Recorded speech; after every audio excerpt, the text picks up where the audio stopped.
Good morning students. Students कैसे हैं आप? आई होप अच्छे ही होंगे। स्टूडेंट्स घर पे रहिए, स्वस्थ रहिए और अपनी स्टडी पे लगातार ध्यान दीजिए। ठीक है स्टूडेंट्स, ऐसा नहीं हो कि हम घर पे रहने के चक्कर में उस स्टडी को छोड़ दें। स्टडी को छोड़ देंगे तो हम फिर हमारे लिए कितनी प्रॉब्लम्स आने होती हैं ये तो आप भी जानते हो, क्योंकि आगे फिर हमें 12th क्लास में होना है, पढ़ना है। तो ये जो पीछे का टॉपिक रहेगा ना स्टूडेंट्स, ये बहुत प्रॉब्लम क्रिएट करता है। अगर एक टॉपिक भी हमारा छूट जाता है तो समझ लेना 12th क्लास में हम 5 या 10 मार्क्स तो हमने वैसे ही छोड़ दिए। ठीक है ना? तो ऐसा नहीं है, आप कंप्लीट सिलेबस पे ध्यान दें, कंप्लीट टॉपिक पे ध्यान दें और एक एक चीज़ को ईजिली पढ़ें, ईजिली सोल्व करें। ठीक है, प्रॉब्लम आए तो हम तो हैं ही। बस कहने का मतलब ये है कि अपनी पढ़ाई पे फोकस कीजिए, उसको आप जारी रखिए, प्लीज़ छोड़िए नहीं। ठीक है स्टूडेंट्स, तो देखिए आज जो टॉपिक करवाने वाले हैं वो 3D का लास्ट टॉपिक है, सेक्शन फार्मूला। आपके यहाँ 11th में जो 3D है वो तो एक छोटा सा टॉपिक है 12th की 3D के अकॉर्डिंग। यहाँ पे 11th में सिर्फ डिस्टेंस फार्मूला और सेक्शन फार्मूला ही है, और 12th क्लास के अंदर 3D का और थोड़ा सा ब्रॉड पार्ट आ जाना है और वो वहाँ बताएंगे आपको। वैसे मैंने बता भी रखा है 3D की जो +2 का जो 3D का टॉपिक मैंने वो सारा कंप्लीट डाल रखा है, बट आप अपने लेवल तक ध्यान रखिए। तो देखिए आज का जो टॉपिक है वो है सेक्शन फार्मूला। पढ़ के आ चुके हैं 10th क्लास में, जैसे हमने पढ़ा था डिस्टेंस फार्मूला, ऐसे आपने सेक्शन फार्मूला भी पढ़ा है 10th क्लास में। तो देखिए स्टूडेंट्स, अब यहाँ पे सेक्शन फार्मूला क्या होता है पढ़ तो रखा है, थोड़ा सा रिमाइंड कराता हूँ। देखना, इस तरह से आपको कोई 2 पॉइंट दिए जाए P और ये Q। P पॉइंट में वैल्यू हो गई x1, y1, z1, यहाँ वैल्यू हो गई x2, y2 और z2। क्योंकि 3D है तो 3 पार्ट आएंगे x y z के, बस इतना फर्क है। 10th में आप ये 2 पार्ट पढ़ के आए x y वाले, यहाँ पे 3 पार्ट आ रहे हैं। ठीक है स्टूडेंट्स, बीच में कोई एक पॉइंट है R सपोज, और R में वैल्यूज है x y z ratio m ratio n। Suppose कर लिया हमने कि ये कोई R पॉइंट है जो PQ लाइन को m रेशो n में कट करता है। ठीक है, रेशो का मतलब हो गया इधर और इधर जो ये पार्ट है, जैसे मान लीजिए ये लाइन 2 है और ये है हमारे पास 3, तो 2:3 ऐसे है। अब इसका मतलब ये लाइन 2 और ये लाइन 3 है, इसका मतलब ये नहीं है, मतलब 2 यूनिट इसकी डिस्टेंस है, 3 यूनिट इसकी डिस्टेंस, ऐसा नहीं है स्टूडेंट्स। ये रेशो में है, वो डिस्टेंस ये भी हो सकती है 4:6, वो डिस्टेंस ये भी हो सकती है 6:9। तो ये सारे कट के यही तो रेशो बनाएंगे। ठीक है स्टूडेंट्स, यहाँ तक। तो ये जो m रेशो n है वो इस तरह से रेशो होता है, मतलब ये डिस्टेंस नहीं है m और n इनकी। कई बार हमारे माइंड में ये कंफ्यूजन क्रिएट हो जाता है। ठीक है स्टूडेंट्स, तो वो ये चीजें भी हो सकती है, ये भी हो सकती है। तो वो रेशो को एक डिफाइन किया गया है, तो उसको मान लिया गया m रेशो n के अंदर है। ठीक है, अभी चलिए, तो इस r के कोऑर्डिनेट क्या होंगे, वैल्यू क्या होंगी x y z की बाय सेक्शन फार्मूला। तो देखना स्टूडेंट्स, फर्स्ट केस बनता है इंटरनली फर्स्ट केस। ठीक है, तो इंटरनली में आप क्या करोगे, x की वैल्यू क्या आएगी समझाऊंगा। अब इसका मतलब पहले आप देखो x की वैल्यू क्या आएगी। तो students x equal to first equal to इसकी इससे मल्टीप्लाई, मतलब इधर वाला इससे होगा मल्टीप्लाई पहले से, तो mx2 प्लस में इंटरनली है तो प्लस आएगा nx1 डिवाइड में m प्लस n। ठीक है, अब तक। फिर y निकालते हैं, second part y equal to m y2, same case है, m y2 प्लस में n y1 और डिवाइड में m plus n। z equals to last case z, तो mz2 प्लस में nz1 और डिवाइड में m प्लस n। तो students ये 2 पार्ट तो आप पढ़ के आए 10th तक, एक तीसरा ही तो पढ़ाया है, क्या फर्क है इसके अंदर, सेम ही तो ऐसे लिखना है। ठीक है, ये होता है इंटरनली। स्टूडेंट्स सेकंड आ जाओ, सेकंड टॉपिक होता है एक्सटर्नली।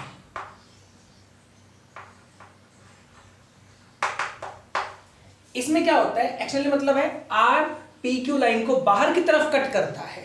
ठीक है स्टूडेंट्स, बताऊंगा अभी सारी चीजें, देखना क्या होगा। तो पहले तो x इक्वल टू क्या आएगा पॉइंट, अगर बाहर कट करेगा तो बस इसमें आप नेगेटिव साइन कर दे स्टूडेंट्स, और कुछ भी नहीं है, मतलब यहां नेगेटिव कर दे और कुछ भी नहीं है। ठीक है, करें क्या आएगा, तो mx2 minus nx1 over m minus n, हर जगह सिर्फ माइनस आएगा। Second y equals to my2 minus ny1 over m minus n, last z equals to mz2 minus nz1 over m minus n।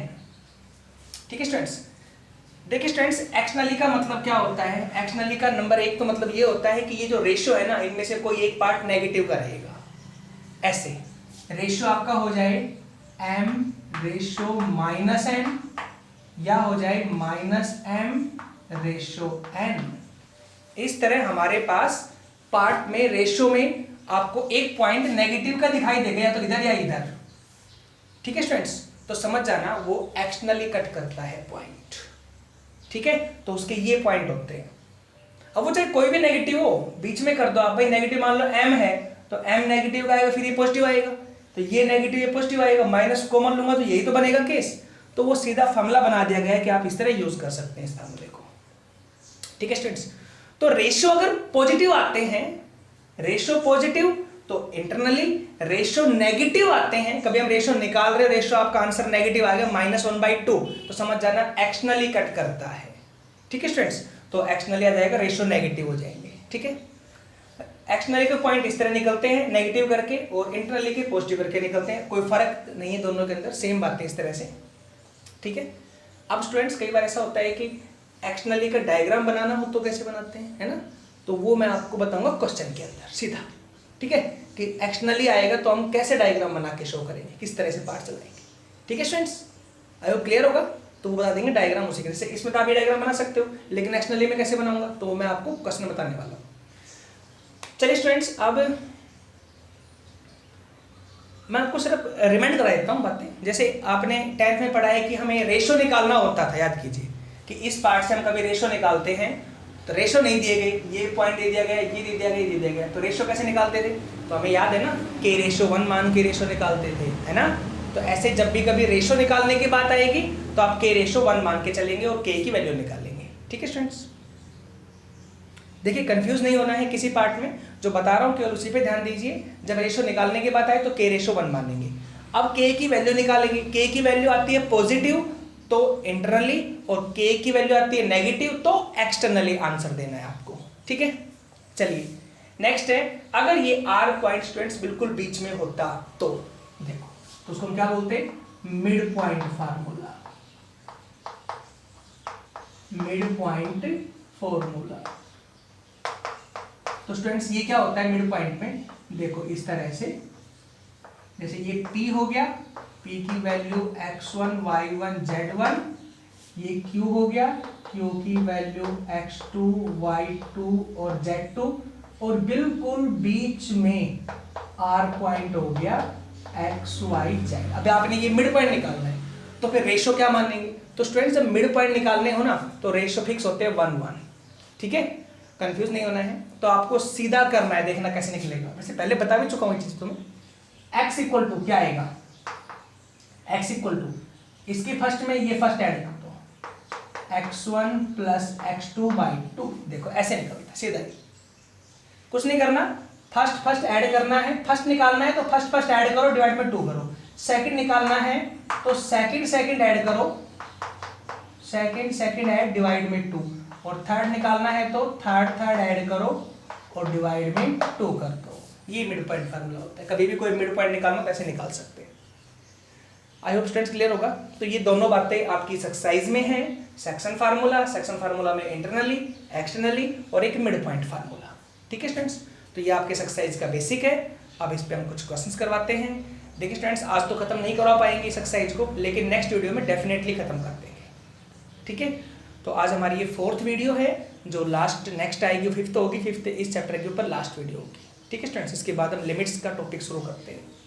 ठीक है, लिमिट्स एंड डेरिवेटिव, तो इसका next topic है। तो चलिए स्टूडेंट्स, वो तो बात की बातें हैं, अभी तो आज हम कुछ क्वेश्चंस करवाते हैं इसके और नेक्स्ट वीडियो में तो खत्म करते हैं। तो आज इसके कुछ क्वेश्चंस देखिए कैसे करने हैं। देखिए क्वेश्चंस,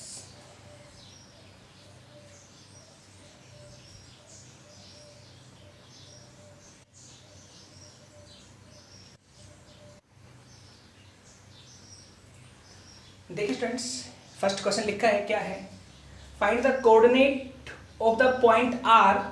हमने आर के पॉइंट निकालने हैं which divides the join of P and Q in the ratio 1:2 externally. मतलब आर पी क्यू लाइन को एक्सटर्नली ज्वाइन करता है 1:2 के अंदर। लास्ट केस समझाऊंगा बाद में क्या है। तो देखो स्टूडेंट्स, कैसे फिगर बनाना था आपको।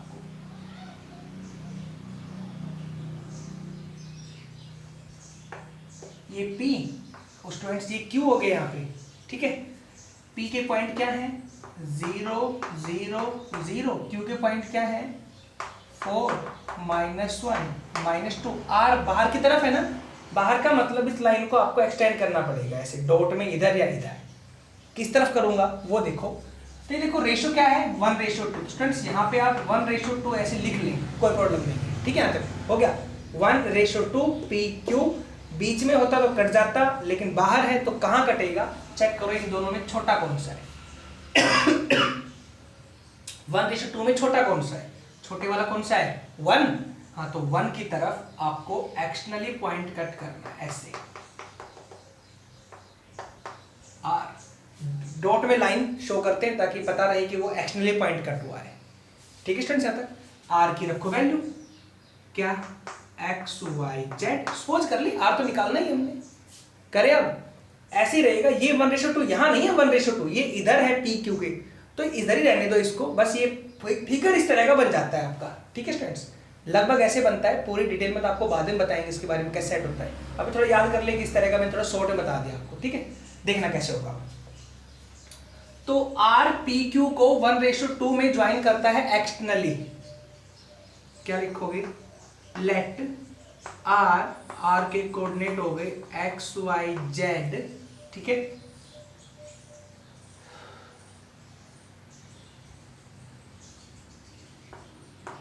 Late R be the point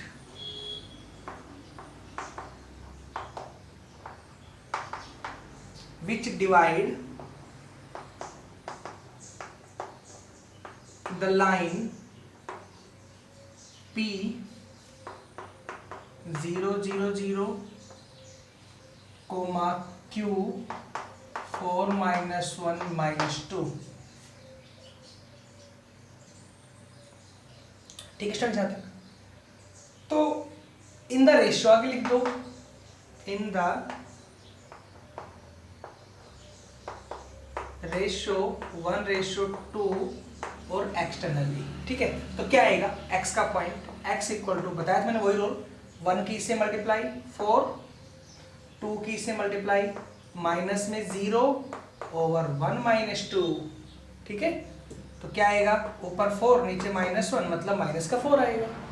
second आ जाओ, y की वैल्यू नहीं करते हैं, पहले देखो y की वैल्यू क्या आएगी सेकंड, 1 की मल्टीप्लाई इससे -1, 2 की मल्टीप्लाई इससे माइनस में 0 ओवर 1 -2, ये आ जाएगा -1 ओवर -1 देन 1, ठीक है। नेक्स्ट चले z के लिए, यहाँ आ जाओ, z इक्वल्स टू 1 की मल्टीप्लाई -2 से -2, 2 की 0 से -0 ओवर 1 -2 देन प्लस की 2, ठीक है स्टूडेंट्स। यहाँ तक कोई डाउट अभी? तो पॉइंट क्या है R K, so coordinate of R equals to, पहला एक्स की वैल्यू -4 1 2 -4 1 2, ठीक है स्टूडेंट्स। अब नेक्स्ट केस आओ, ये तो पहला आंसर हो गया। नेक्स्ट कहते हैं and verify that P is the midpoint of R Q. P क्या है, अब आर क्यू लाइन आपको दिख रही है, P इस आर क्यू लाइन का मिड पॉइंट है, ये प्रूव करके दिखाओ। तो मिड पॉइंट में क्या होता है, तो देखो स्टूडेंट्स कैसे करोगे, नाउ ठीक है, कोऑर्डिनेट ऑफ P जैसे लिख दो, now by mid point formula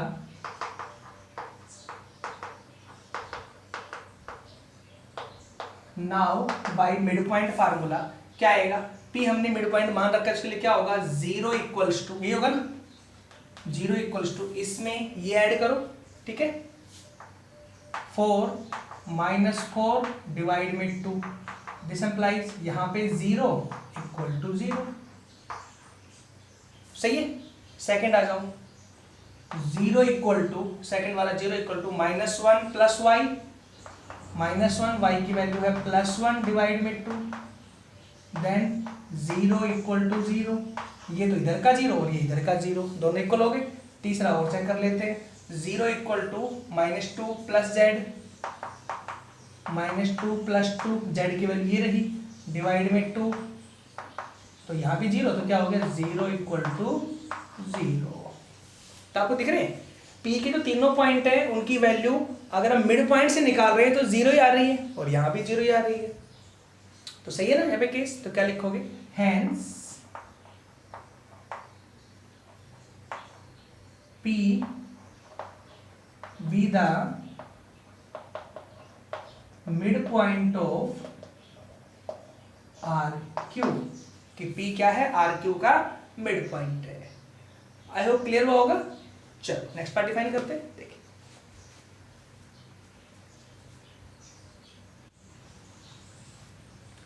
देखिए स्टूडेंट्स क्वेश्चन क्या है नेक्स्ट। अब सेम ही क्वेश्चन लिखा है मैंने ऐसा ही कि इंटरनली और एक्सटर्नली दोनों ही पार्ट डिफाइन हो जाएंगे क्वेश्चन में। Find the coordinate of point which divides the join of this and this internally and externally in the ratio 1:3। तो सॉल्यूशन में कैसे करेंगे स्टूडेंट्स, देखो ये ले लो आप, यहाँ पे P हो गया पहला पॉइंट, ले लो 2 -3 1, सेकेंड पॉइंट Q हो गया 3 4 5, और बीच में यहाँ कहीं कोई R पॉइंट हो गया, R की वैल्यू हो गई x y z, और ये हो गया 1 और रेशियो 3, ठीक है। ये है इंटरनली के लिए, ठीक है स्टूडेंट्स। तो क्या लिखोगे, पहले फर्स्ट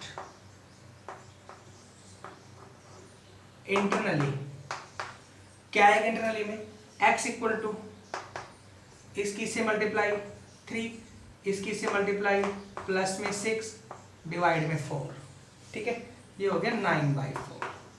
सेकंड आ जाओ, y इक्वल टू इसकी से मल्टीप्लाई 4, 3 की -3 से माइनस के 9 डिवाइड में 4, देन माइनस के 5/4। z इक्वल टू, z ले लो तो z में आ जाएगा 1 की 5 से 5, 3 की 1 से प्लस में 3 डिवाइड में 4, देन 2 आ जाएगा, ठीक है। तो ये तो हमारे पास हो गए इंटरनली। सो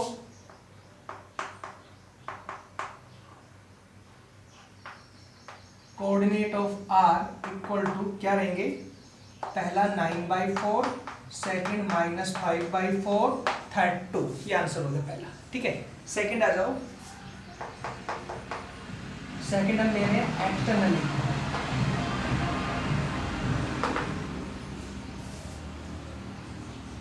देखिए स्टूडेंट्स क्या होता है एक्सटर्नली के अंदर, तो स्टूडेंट्स एक्सटर्नली मान लेते हैं एस कोई पॉइंट है, भाई आर तो मानेंगे सेम सेम, थोड़ा अलग मानेंगे डिफरेंट। क्या लिखोगे, फिगर बना लो या एस लिख दो, S X dash Y dash Z dash be the point which divide the line P Q in the ratio 1:3 externally, ठीक है। तो पॉइंट क्या आएगा, x dash equal to, same है ना, यही लिखते रहो साइन चेंज करके। पहला आएगा प्लस का, तो माइनस का हो गया 3 - 6 डिवाइड में 1 - 3, तो डिवाइड में स्टूडेंट्स -2 आएगा हर बार, ठीक है। y डैश इक्वल टू 4 + 9, 4 + 9 और डिवाइड में हो गया -2। नेक्स्ट आ जाओ, z डैश इक्वल टू 5 - 3 और डिवाइड में आ गया -2। तो स्टूडेंट्स क्या क्या रिजल्ट रहेंगे वो देख लीजिए, x dash equal to -3/-2, then 3/2, y dash equal to 13 -13/2, और z डैश इक्वल टू 2/-2 -1। तो s इक्वल टू 3/2 -13/2 -1, ये आंसर होगा इंटरनली और एक्सटर्नली। समझ आया? फिगर बनाना हो तो यही फिगर सेम, इस लाइन को इधर 1/3 है ना, तो इधर लेंगे आप थोड़ा सा, और यहाँ डॉट डॉट डॉट शो करके यहाँ पे एस पॉइंट शो करेंगे। ठीक है स्टूडेंट्स, इसे बना दो फिगर में। चलो देख लो, मैं ड्रा भी कर देता हूँ। ये लो, ये पॉइंट हो गया S dash, sorry S, X dash, Y dash और जेड डैश। फिगर एक ही, पहला इंटरनली और सेकंड एक्सटर्नली के लिए। समझ आया केस? चलो नेक्स्ट पार्ट डिफाइन करते हैं।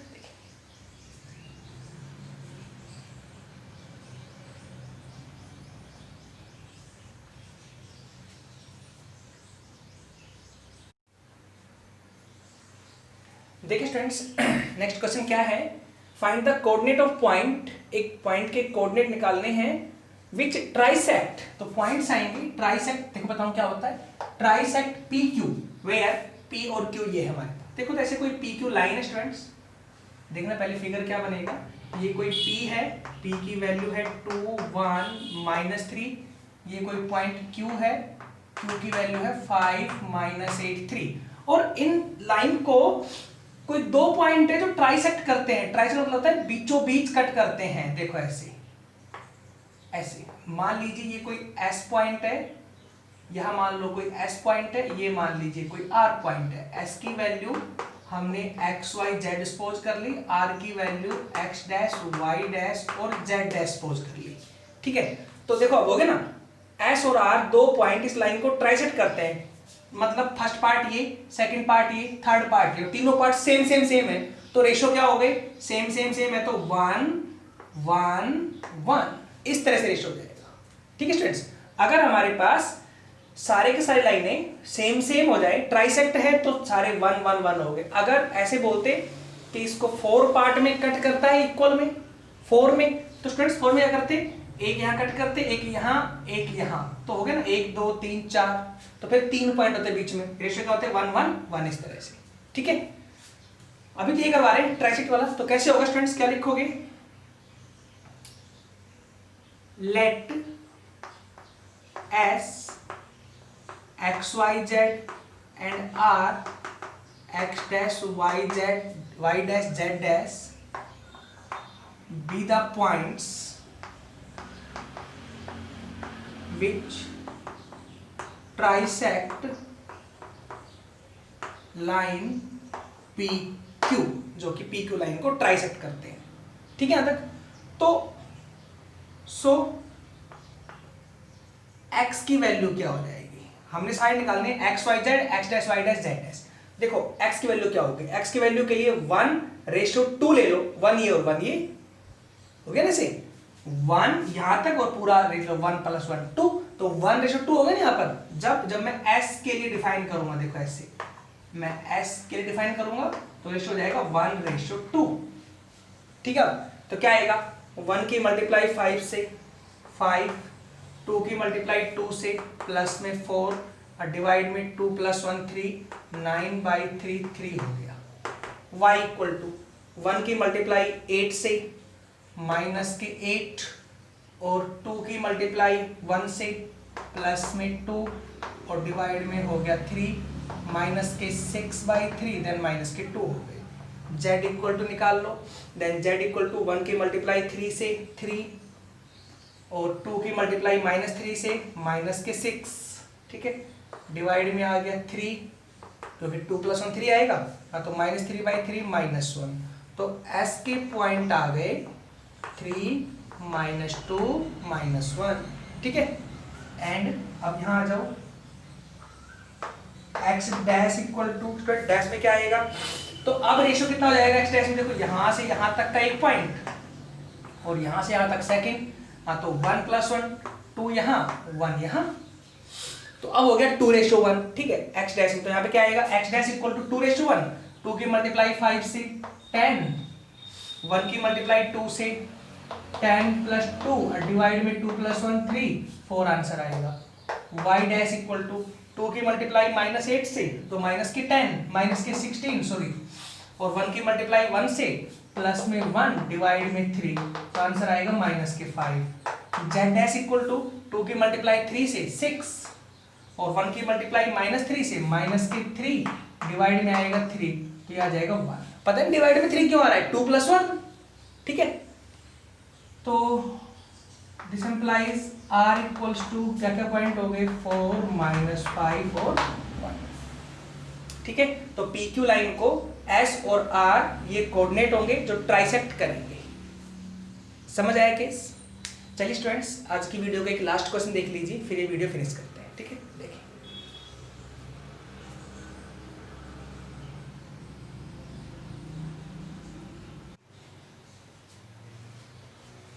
देखिए स्टूडेंट्स लास्ट क्वेश्चन क्या है वीडियो का, फाइंड द रेशियो निकालना है। तो मैंने क्या बताया था, k रेशियो 1 मान के चलेंगे, in which the join of points p and q is divided by the point this. इस पॉइंट से p q लाइन डिवाइड होती है तो रेशियो निकालना है, ठीक है स्टूडेंट्स। देखो यहां बना देता हूं मैं ऐसे, ये पॉइंट हो गया p की वैल्यू हो गई 2 -1 3, ये हो गया q की वैल्यू हो गई 4 3 1 और ये बीच में कोई r हो गया ऐसे, और r की वैल्यू हो गई 20/7 5/7 और 15/7। रेशियो k रेशियो 1 मान लेते हैं, ठीक है। रेशियो निकालना आपने मतलब k की वैल्यू निकालनी, सीधी सी बात है। तो स्टूडेंट्स पहले तो क्या लिखोगे आप, लिख दो ऐसे लेट r, पॉइंट सारे शो कर रखे मैंने यहाँ पे, डिवाइड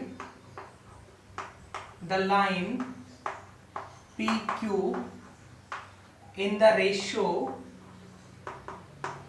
K रेशियो 1। ये मत करना इंटरनली एक्सटर्नली। अब K की जो वैल्यू आएगी स्टूडेंट्स अगर वो नेगेटिव आती है तो लास्ट में लिख देना एक्सटर्नली, और अगर आती है पॉजिटिव तो हो गया इंटरनली। बस इतना होता है, ठीक है। लास्ट में ऐसे पता लगेगा कि इंटरनली है या एक्सटर्नली है, ठीक, K की वैल्यू से। तो अब करते हैं स्टूडेंट्स क्या आएगा, बाइसेक्शन फार्मूला लगा दो यहाँ पे।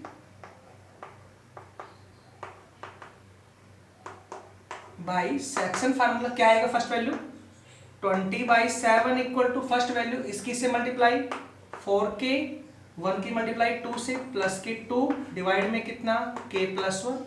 बस और आगे लगाना मत, k की चाहिए ना वैल्यू, वो यहीं से आ जाएगी, डिवाइड हो जाएगी यहीं से। करें अब इसको यहाँ ले आओ, 20k प्लस में 20 इक्वल टू इसको यहाँ लेके आओ 28k प्लस में 14। भाई यहाँ पे 20k प्लस में 27, यहाँ पे तो 28k प्लस में 14 हो गया तक। 28k यहाँ लेके आ जाओ, देन माइनस के 8k इसको यहाँ लेके आओ, देन माइनस के 6, तो k की वैल्यू आ गई -6 बाई -8। माइनस से माइनस कट हो गया, 2 पे कट होगा 3/4। हाँ तो रेशियो क्या आएंगे 3/4। इंटरनली या एक्सटर्नली, तो इंटरनली आएगा। देखो मैं पॉजिटिव है ना, इंटरनली। ठीक है स्टूडेंट्स, समझ आया? चलिए आज की वीडियो में इतना ही कराते हैं। नेक्स्ट वीडियो में सेक्शन फार्मूला कुछ क्वेश्चन और लेंगे और नेक्स्ट वीडियो में इसको खत्म करने की कोशिश करेंगे। आई होप खत्म कर ही देंगे, ऐसी कोई बात नहीं है, ठीक है। इजी क्वेश्चन है। तो आज के लिए इतना काफी, ठीक है। थैंक्स।